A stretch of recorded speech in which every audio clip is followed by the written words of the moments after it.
కానీ దుర్యోధనుడికి నా పట్ల అసూయ ఉంది, అందుకని అది కుర్చీ మేట నొక్కి ఆయన కిందకి పంపించి ఆయన గట్టి ఏవో ప్లాన్ చేశాడు వాడు. రాక్షసులు ఎప్పుడు అలా చేస్తూ ఉంటారు. కాబట్టి ఈ రాక్షస గుణం ఎవరికైనా కలిగి తిరుమలను వాడుకుందాం, దోచుకుందాం ఇలాంటి పనులు చేస్తే వాళ్ళ కుటుంబాలకి ఏం మంచి జరగదు. అది ఆ పార్టీ ఈ పార్టీ అని ఏం సంబంధం లేదు. అసలు భక్తులు ఎందుకు డబ్బులు వేస్తారని నాకు తిరిగి అడుగుతాను. ఒక మాట చెప్పండి. వాళ్ళ కర్మ వదిలిపోవడానికి వేస్తారు. వాళ్ళు ఏదో ఉద్యోగం చేసి, వాళ్ళు ఏదో వ్యాపారం చేసి రూపాయి అందులో వేసి, మేము చిన్నప్పుడైతే మట్టివి హుండీలు, మట్టివి డబ్బులు దాచుకునేవాళ్ళం కదా, కిడ్డీ బ్యాంక్ మట్టి కొనుక్కునే వాళ్ళం. డబ్బులు వేయడం, ఇలా అనడం, ఫుల్గా ఎప్పుడైపోద్దని చూడడం, అయిన తర్వాత బట్టలు కొట్టడం, లెక్క పెట్టుకోవడం చేసేవాళ్ళం. ముడుపు కట్టేవారు. ముడుపు దేవుడి డబ్బులు ముట్టుకోకూడదు. తీసుకెళ్ళి కొంతమంది వాళ్ళు వెళ్ళలేకపోతే, మీరు వెళ్తున్నారు కదండి ఇది వేసేయండి అని ఇచ్చేవారు. అని వాళ్ళ మీద నమ్మకం. వాళ్ళు కూడా అమ్మాయి దేవుడు సొమ్ము జాగ్రత్త కదండి. ఎవరో 50 100 ముడుపు కట్టిస్తేనే జాగ్రత్తగా పట్టుకొచ్చి వేస్తామే. మరి స్వామివారి సొమ్ము వేలు లక్షలు కోట్లు అందులో వేస్తే నువ్వు దాన్ని ఎలా పట్టుకెళ్ళి తినేస్తావురా నాకు అర్థం కాదు.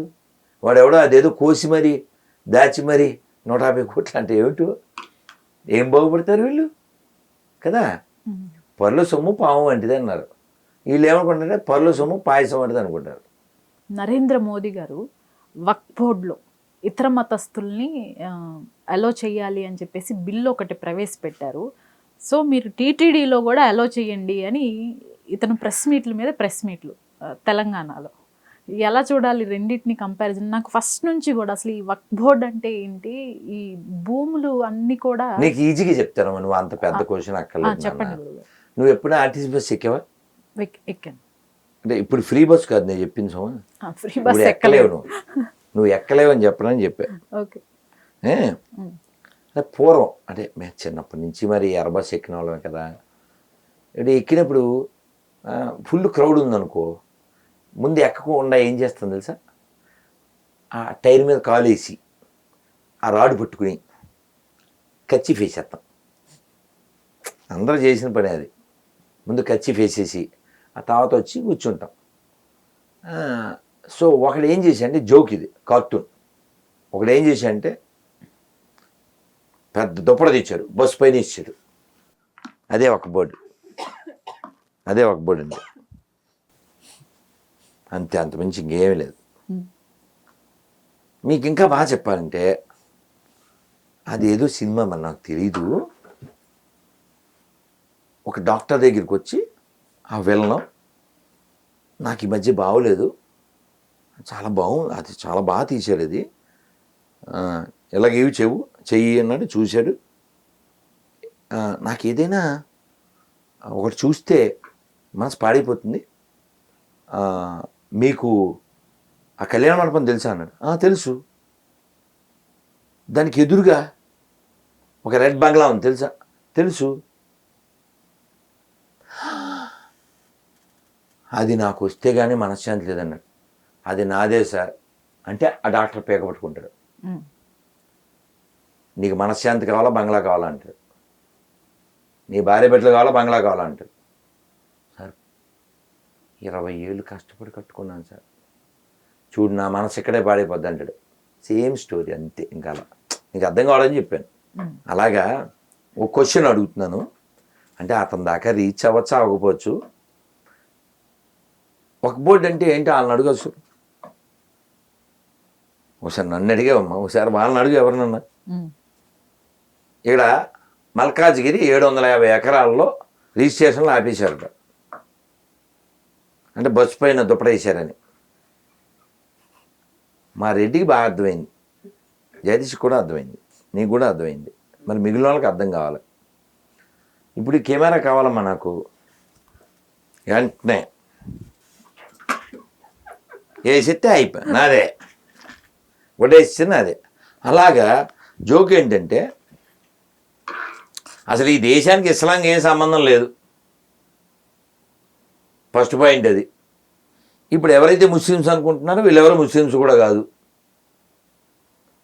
ఈ నా మాటలు కాదు సుమా, please ask Kashmir CM or his father or మాజీ CM of Kashmir or so many other Muslims. మేమంతా ఎక్కడ వాళ్ళు పుట్టిన వాళ్ళమే అని.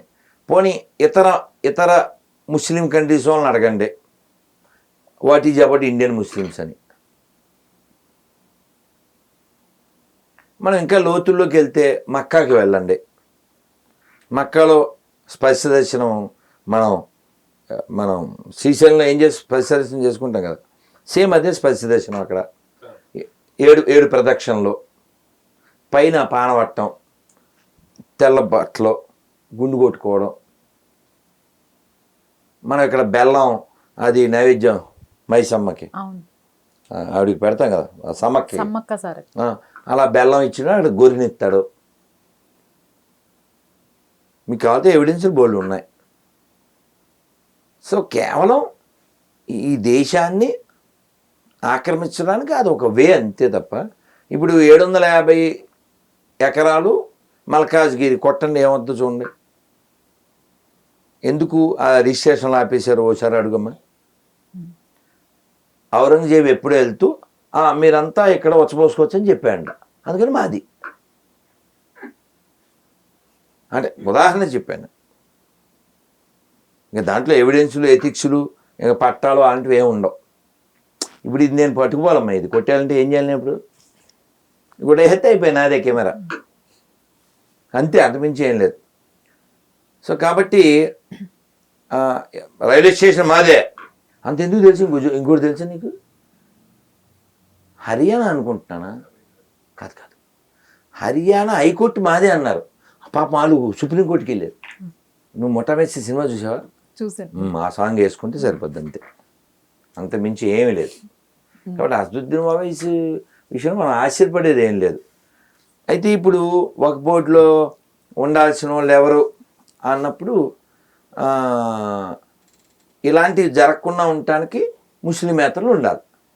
కానీ తిరుమలకి దీనికి సంబంధం లేదు. టీటీడీ వాళ్ళు తిరుమల తిరుపతి దేవస్థానం వాళ్ళు ఎవరిని కబ్జా చేయలే, ఎవరిని ఇస్తే తీసుకున్నారు. వక్ఫ్ అలా కాదుగా, అది కూడా మళ్ళీ అద్భుతం ఓవైసీ మాటలోనే సుమా, నా సొంతం కాదు, మళ్ళీ ఆయన మాటలే పెట్టండి వీడియో చేసినప్పుడు ఎడిటింగ్. 130,000 ప్రాపర్టీస్ మనమని మనం క్లెయిమ్ చేసాం యూపీలో. ఇందులో 120,000 వాటికి మన దగ్గర ఎవిడెన్సులు లేవు, వాట్ టు డూ అని ఆయనే అన్నాడు. ఈ కెమెరా మాదే అన్నాను నేను. ఇప్పుడు నువ్వు వెంటనే మీ ఆయనకి ఫోన్ చేస్తావు, లేదా పిలుస్తావు, లేదా వాడు సాయిగాని రమ్మంటావు, ఈయనే అంటున్నాడు అంటావు. అంటే అప్పుడు మీ ఆయన అడుగుతాడు మీదే అని రుజువు ఏంటని. అంటే మా క్లాత్ వేసాం కాబట్టి మాదే అంటాను. కోర్టుకి వెళ్తే చేరడం అలాగే అంతే. ఊరికే ఉదాహరణ చెప్పాను. వారణాసిలో అమ్మా ఈ కొన్ని దేవాలయాల్లో సాయిబాబా విగ్రహాలు ఆల్మోస్ట్ తొలగించడం జరిగింది. ఇప్పుడు కూడా ఇంకా ప్రాసెస్ జరుగుతుంది అని చెప్పేసి విన్నాను గురు. అది ఎంతవరకు వచ్చింది, వాస్తవమేనా? పార్ట్ 2 నాకు తెలియదు కానీ ఓకే, పార్ట్ 1 వరకు అయితే మొన్న వేరే ఇంటర్వ్యూలో ఒక అతను ఇది క్వశ్చన్ అడిగాడు, దీన్ని ఎలా చూడాలంటారు అంటే ఇది రెవల్యూషన్ అన్నాడు. కాదు, రియలైజేషన్.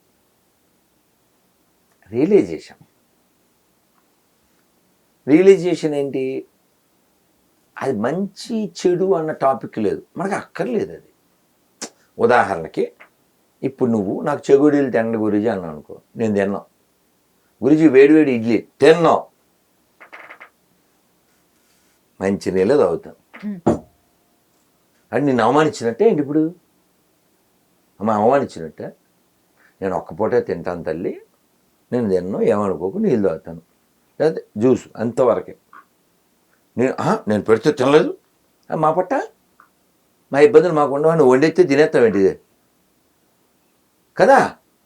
అలాగా షిర్డీ సాయిబాబా అనే కాన్సెప్టు మనకు అక్కర్లేని విషయం, మనకు అక్కర్లేదు. శంకర్ల కంటే గొప్ప వాళ్ళ, ఆదిశంకరాచార్యుల వాడి కంటే గొప్ప వాళ్ళు ఎవరైనా? ఆదిశంకర్లు మనకు విధానం ఇచ్చారు కదా, శైవం, శివుని పూజ చేస్తావా చెయ్యి, సూర్యుని ఆరాధిస్తావా ఆరాధించు, విష్ణువుని ఆరాధిస్తావా ఆరాధించు, గణపతిని వచ్చాడా పూజ చేయి, శైవం షణ్మత, శైవం వైష్ణవం, శాక్తేయం గాణాపత్యం కౌమారం సౌరం. చెయ్యి యారిట్లో ఉండు అంతే. నీ కొత్త ఎందుకు? మొన్న ఎవరో ఫోన్ చేసి అలవాటైపోయింది గురించి ఏమనుకోకండి, అదే మాటి మాటికి సాయిరాం. కాదండి, మీరు ఇంత జ్ఞానం ఉండి శ్రీరామ్ అనాలి, ఇది ఎందుకు రీమిక్స్ చేయకండి అని చెప్పాను. కాబట్టి రియలైజ్ మారుతానన్న, రియలైజ్ మంచిదేగా, మార్క్ మంచిదే కదమ్మా. ఇప్పుడు సర్ఫ్ ఎక్సెల్లో ఏమంటాడు, మార్క్ మంచిదే అంటాడు, నేనేమంటున్నా మార్క్ మంచిదేగా. చక్కగా శివారాధన చేయండి, విష్ణారాధన చేయండి,